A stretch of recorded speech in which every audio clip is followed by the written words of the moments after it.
अस्सलाम वालेकुम, मैं हूं शेफ अफजल और आज आपके साथ मैं शेयर करूंगा बेकरी स्टाइल में कोकोनट बिस्किट की रेसिपी। और ये होममेड रेसिपी होगी। किस तरह से दोस्तों, बिना ओवन के, अगर आपके पास ओवन नहीं है फिर भी आप कोकोनट बिस्किट पतीले में ही बहुत ज़बरदस्त और टेस्टफुल बना सकते हैं और सेम वही टेस्ट आएगा जो कि बेकरियों में होता है।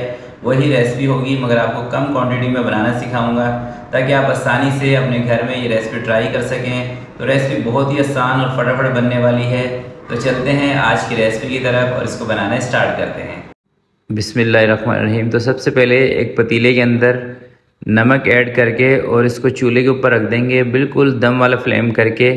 जब तक हम बिस्किट की सेटिंग करेंगे तब तक ये जो नमक और पतीला है ये बिल्कुल एक भट्ठी की शक्ल इख्तियार कर जाएगा, यानी कि बहुत तेज़ गर्म हो जाएगा और उसी से हमारे बिस्किट अच्छे बेक होंगे। तो अब दोस्तों बिस्किट की डो तैयार करते हैं। ये देखिए मैंने लिया है अपना बनाया हुआ माजरीन घी। इसको बेकरी की ज़ुबान में मक्खन भी कहा जाता है। 120 ग्राम। और इसके अंदर जो चीनी मैं शामिल कर रहा हूँ ये है आधा कप चीनी का, यानी कि 125 ग्राम। और चीनी याद रखिएगा इसके अंदर आपने दानेदार चीनी का इस्तेमाल करना है। और चीनी को और ये जो माजरीन वाला जो हमने घी बनाया है, बेकरी में इसको मक्खन कहा जाता है, इसको हमने अच्छी तरीके से बीट करना है, यानी कि इसको थोड़ा सा हल्का करना है। और एक इसके अंदर मैं अंडा शामिल कर रहा हूँ। तो अब अंडे के साथ तकरीबन 2 से 3 मिनट तक और हैंड बीटर को चलाएंगे ताकि अंडा, चीनी और घी बिल्कुल अच्छी तरीके से हल्का हो जाए। जितने अच्छी तरह से आप इन तीनों चीज़ों को फेंट लेंगे उतने ही बिस्किट आपके अच्छे बनेंगे। तो ये दोस्तों वो टिप है जो कि बेकरियों में इस्तेमाल की जाती है। बेकरियों में कमर्शियल मशीन होती है, उसके अंदर चीनी और घी को डाल के मशीन को छोड़ दिया जाता है, कोई 5 से 10 मिनट चलने दिया जाता है। उसकी वजह से घी और चीनी दोनों चीज़ें हल्की हो जाती हैं, जिससे बिस्किट भी अच्छे बनते हैं। तो आपने भी ऐसा ही करना है कि घी, चीनी और अंडे, इन तीनों चीज़ों को हल्का कर लेना है। तो थोड़ा सा इसके अंदर मैंने येलो कलर भी शामिल कर दिया है इसी दौरान, जो कि ऑप्शनल है, आप चाहें तो कलर को स्किप भी कर दें। और देखें जब इसका जो टेक्सचर है ये बिल्कुल क्रीमी हो जाए और आपको लगे कि ये आपका जो मिक्सचर है ये बिल्कुल फ्लफ़ी हो चुका है, हल्का हो गया है, इस कंडीशन में फिर इसके अंदर हम कोकोनट पाउडर शामिल करेंगे। मगर उससे पहले इसके अंदर मैं शामिल कर रहा हूँ 1 चम्मच मैदे का। और ये है दोस्तों 300 ग्राम कोकोनट पाउडर, ये इसमें शामिल करेंगे। तो ये बिल्कुल परफेक्ट रेसिपी है। आप कमर्शियल बनाना चाहें, अपना कोई कारोबार स्टार्ट करना चाहें तो आप इस रेसिपी को फॉलो करते हुए कर सकते हैं। और ये जो माजरीन घी किस तरह से बनाया जाता है इसकी वीडियो आप मेरे चैनल पे पहले ही देख चुके हैं, और जिसने नहीं देखी तो उसका लिंक मैं डिस्क्रिप्शन में दे दूँगा, वो देख लें कि किस तरह से इसको जो मक्खन कहते हैं ये कैसे आप घर में तैयार कर सकते हैं। और सारी चीज़ें इसी के साथ बनती हैं बेकरी की।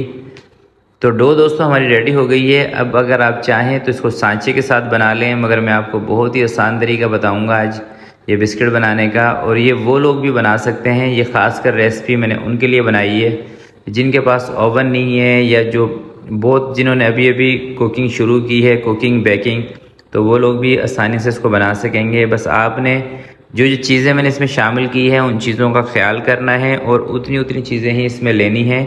कोई भी चीज़ अपने पास से कम या ज़्यादा नहीं करनी।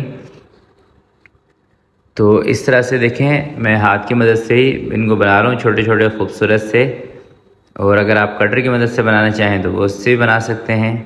तो ये देखें दोस्तों सारे बिस्किट मैंने बना लिए हैं और जो पतीला है हमारा वो बिल्कुल प्री हीट हो चुका है। तो उसको चेक करते हैं कवर हटा के। और तो आप देख सकते हैं नमक का कलर भी चेंज हो गया है, इतना गर्म ये हो चुका है पतीला। और इसी से हमारे बिस्किट अच्छे बनेंगे, क्योंकि जितना तेज़ गर्म होगा पतीला उतने ही दोस्तों बिस्किट अच्छे बनते हैं। तो ये ओवन की शक्ल इख्तियार कर जाता है। और इस पतीले के अंदर हम तकरीबन 30 से 35 मिनट तक इसको बेक करेंगे। चलें दोस्तों तकरीबन 35 मिनट घड़ी का मैंने इसमें टाइम देख के और अभी कवर हटा रहा हूँ, देखते हैं कैसे बिस्किट बने हैं। तो माशाल्लाह से आप देखें कितना ज़बरदस्त इन पर कलर आ चुका है। और दोस्तों इसकी पहचान आप इस तरीके से भी इनको पहचान इसकी कर सकते हैं कि ये जब तैयार हो जाते हैं तो ऊपर से भी जान में आ जाते हैं, थोड़े से कड़क हो जाते हैं। तो यही इसकी पहचान है बिस्किट की। और ये देखें इसकी जो बैक साइड है इससे भी कितने खूबसूरत बने हैं, और जो फ्रंट की साइड है उससे भी बहुत ही खूबसूरत है। तो थोड़े से ठंडे होने देते हैं, फिर इनको मैं आपको चेक करके बताऊंगा, खा के बताएंगे कि ये बिस्किट कैसे बने हैं। आप मेरे साथ रहिएगा। माशाल्लाह से देखें बिस्किट हमारे हो चुके हैं तैयार, थोड़े ठंडे भी हो गए हैं। तो अब इसको मैं ट्राई करता हूँ और इसका रिव्यू आपको देता हूँ। एक बिस्किट उठाएंगे और बिस्मिल्लाह।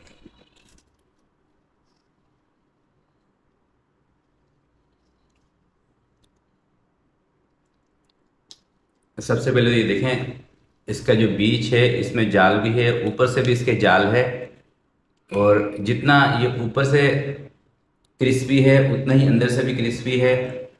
और इसके अंदर दोस्तों जो मीठा है, आमतौर पे अगर आप बेकरियों से ये वाले कोकोनट बिस्किट खाते हैं तो उसमें मीठा थोड़ा सा तेज़ होता है, मगर मैं समझता हूँ इस रेसिपी में मीठा आपको बिल्कुल परफेक्ट मिलेगा।